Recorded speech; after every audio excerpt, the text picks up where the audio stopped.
Доброго времени суток, друзья! Вы на канале Дивный творческий мир, а я сегодня буду делать настенное панно-ключницу с цветами и птичкой. Давайте приступать. Итак, для начала понадобится гофрокартон, две одинаковые заготовки вырезаю. Для того, чтобы сделать заготовку, взяла тарелку, обвела и оставила по бокам еще по 4 сантиметра с каждой стороны. А теперь склеиваю полимерным клеем эти две заготовки. Это будет основа для моего панно. Беру проволоку, это обычная вязальная проволока из строительного магазина. Делаю петельку, это будет подвес, чтобы мое панно, ключница, могло висеть на стене. Сгибаю ее в нужной форме, делаю надрезы канцелярским ножом и прямо вставляю вот эти вот краешки петельки прямо в картон. Хорошенько все это подклеиваю туда, прям заливаю клей, чтобы все это потом застыло и крепко держалось. А теперь мне понадобится бумажный скотч для того, чтобы заклеить края. Чтобы они были зафиксированы, они благодаря бумажному скотчу будут гораздо ровнее, так как дальше я буду работать со шпаклевкой. Полностью закрываю бумажным скотчем все края, и далее мне понадобится готовая шпаклевка. Подвес из проволоки я тоже полностью заклеиваю бумажным скотчем для дополнительного закрепления и усиления.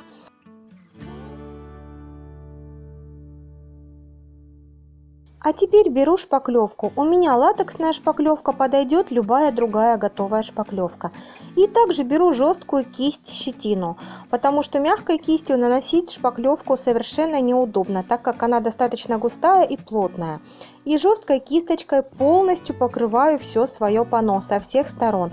Сначала с одной стороны, потом даю просохнуть, переворачиваю на другую сторону и точно так же все покрываю шпаклевкой.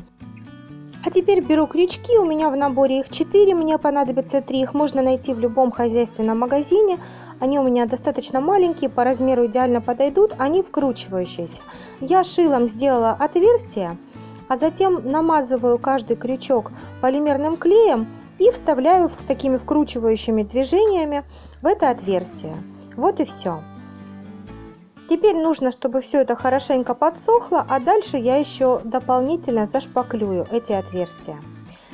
Теперь я беру трафарет в виде кирпичной кладки. Он у меня клеющийся, подойдет любой другой трафарет. И наношу шпаклевку. А наносить шпаклевку буду не полностью, а фрагментами, чтобы получилась имитация старой кирпичной кладки. И так на все панно сделаю несколько участков с кирпичной кладкой.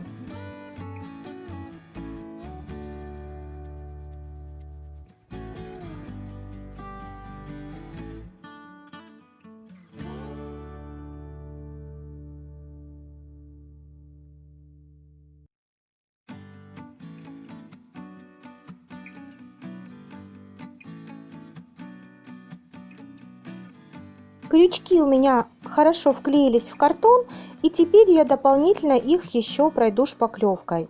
Как раз еще раз выровняю нижнюю часть.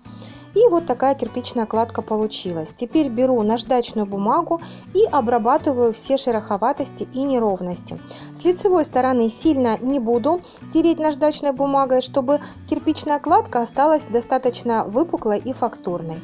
А далее понадобится любая масса для лепки. У меня масса на основе рисовой муки. Ссылку на нее я оставлю под видео. Подойдет также холодный фарфор, даже соленое тесто, любой папер-клей и так далее. Все, что вы любите, чем вы пользуетесь. Я буду делать цветок, что-то похожее на пион, кому-то будет напоминать розу, в общем, что-то такое. Делаю лепестки неровной формы, потому что в природе как раз таки и у пиона, и у многих других похожих цветов лепестки неровные. Поэтому делаю такие выпуклости, неровности. Стеком делаю как бы надрезики на лепестках, чтобы они получались такие как бы разорванные. И еще дополнительно добавляю фактуру такими полосочками.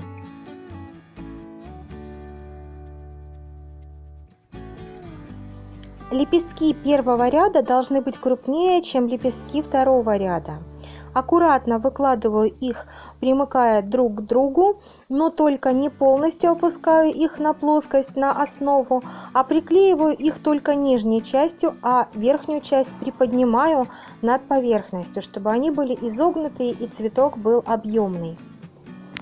Вторую часть лепестков, второй ряд, мы делаем уже более мелкие. Некоторые лепесточки совсем маленькие делаю, потому что именно так обычно и выглядит цветок в природе. Можно сделать 2-3 ряда, сколько хотите. Если вы хотите очень пышный цветок, сделайте второй ряд чуть поменьше лепесточки, а третий ряд уже совсем маленький. Я же хочу сделать 2 ряда. Верхние лепесточки делаю на втором ряду совсем маленькие, а затем сделаю серединку.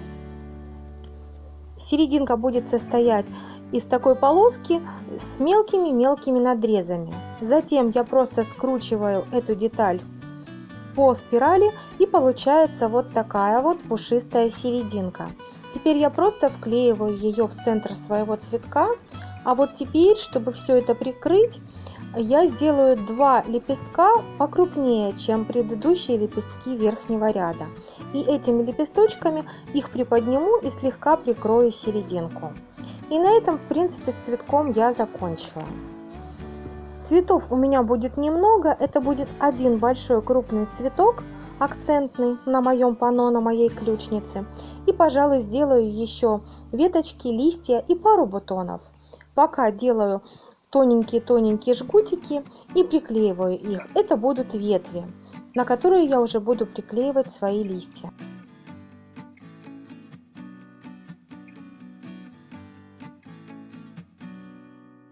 Для листиков отрываю кусочек массы для лепки, скатываю ее в форме капельки и расплющиваю эту капельку. И получается вот такая форма листика.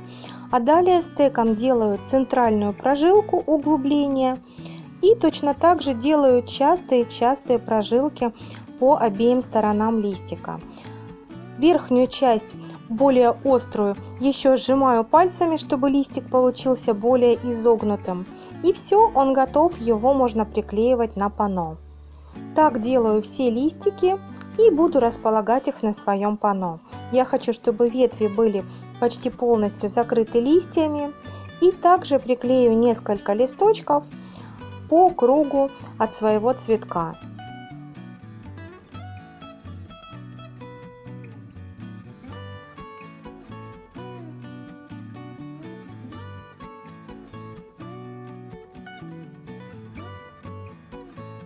Для того, чтобы сделать бутон цветка, я беру кусочек массы для лепки и скатываю его в виде капельки.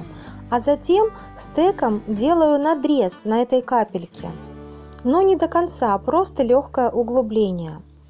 Это будет не раскрывшийся лепесток на бутоне. А затем беру также маленький кусочек массы для лепки и просто пальцами леплю такие острые детальки небольшие. И приклеиваю на нижнюю часть своего будущего бутона. После этого беру маленький шарик из массы для лепки, слегка придаю ему овальную форму и приклеиваю в нижнюю часть своего бутона. Это основание бутона. Все, он готов. Я приклеиваю его на одну из изогнутых веточек. Добавляю еще побольше листочков на свое панно. Единственный момент: в нижней части листики у меня немного крупнее, чем вверху.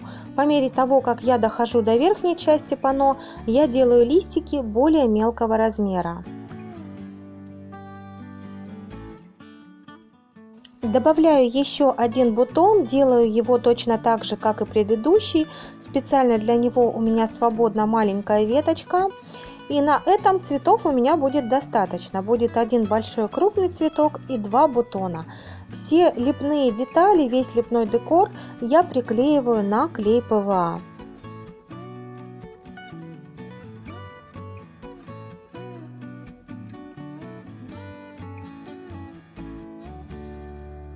А теперь приступаю к птице. Слева у меня будут располагаться цветы, а с правой части панно будет находиться птица. Для начала делаю туловище, к нему сразу приклеиваю шарик, это голова, и все вместе уже потом превращаю все это в туловище птицы. Просто пальцами делаю такую овальную деталь и вверху оставляем голову. Вот и все, это основа. Все приклеиваем также на клей ПВА. Затем делаю такую плоскую капельку. С одной стороны она должна быть ровная, это будет верхняя часть крыла, с нижней части более выпуклая капелька. А затем стеком в нижней части крыла делаю зигзагообразные вырезы. Это будет имитация перьев. Далее, когда все вырезы сделали, дополнительно еще стеком делаю полосочки на крыле. И верхнюю часть крылышка я делаю легкий подгиб. И тогда уже приклеиваю на основу. Точно так же делаю второе крыло. Птица у меня будет с распахнутыми крыльями, она у меня будет в полете. После того, как крылья приклеены, необходимо сделать лапки. Для этого катаем два маленьких тоненьких жгутика, сгибаем их напополам и приклеиваем в нижней части туловища. Лапку одну, затем сверху на нее приклеиваем вторую лапку. Вот и все. Острым стеком делаю углубление для глазика, а затем катаю маленький шарик из массы и вклеиваю его в это углубление. Для клюва беру кусочек зубочистки, смазываю клеем и вставляю ее в то место, где находится клюв на голове. Вот и все, у меня получилось колибри. А теперь все это отправляю на просушку, у меня сушилось все это сутки, а затем начинаем окрашивать. Всю основу панно я окрашиваю в темно-серый цвет. Это не черный. После высыхания вы это увидите. Лепной декор я не трогаю. А затем беру маленький спонж, у меня это обычная губка, наношу на нее бледно-голубой цвет и начинаю спонжем обрабатывать всю эту часть, всю основу, чтобы она у меня стала более светлой, кирпичная кладка была видна и темный цвет остался только в углублении кирпичной кладки. Высветлять буду несколько раз. 2 раза пройду голубым цветом, посветлее, потемнее, и затем в итоге еще пройду белым цветом, чтобы еще высветлить некоторые участки.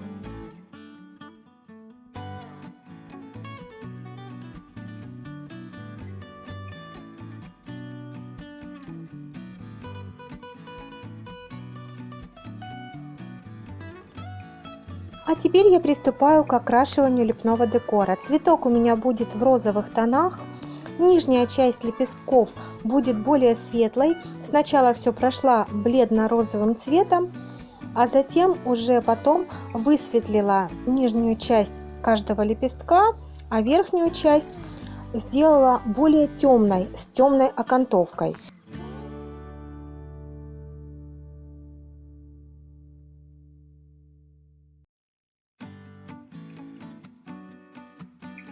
Серединку цветка окрасила в зеленый цвет с добавлением желтого. Также не забываем окрасить бутоны точно таким же цветом, только чуть более насыщенным, как окантовка у цветка. Листики я хочу сделать не очень яркие, почему-то в этой работе мне не хочется делать цветы и листья слишком яркими, поэтому прохожу бледным зеленым цветом, затем еще немного добавила в зеленый белого, еще раз прошла, добавила более желтых оттенков, чтобы листики были немного разные, смотрелись более интересно. А в итоге, чтобы выделить очертания листиков, прохожу по контуру листочков более темным оттенком зеленого цвета.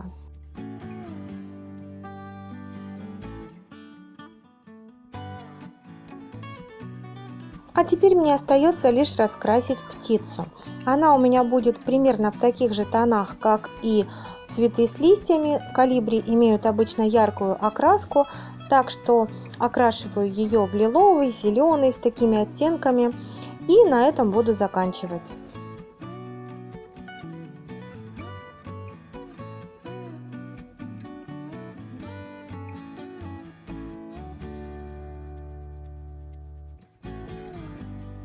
Готовую работу покрываю акриловым лаком, и на этом, пожалуй, все.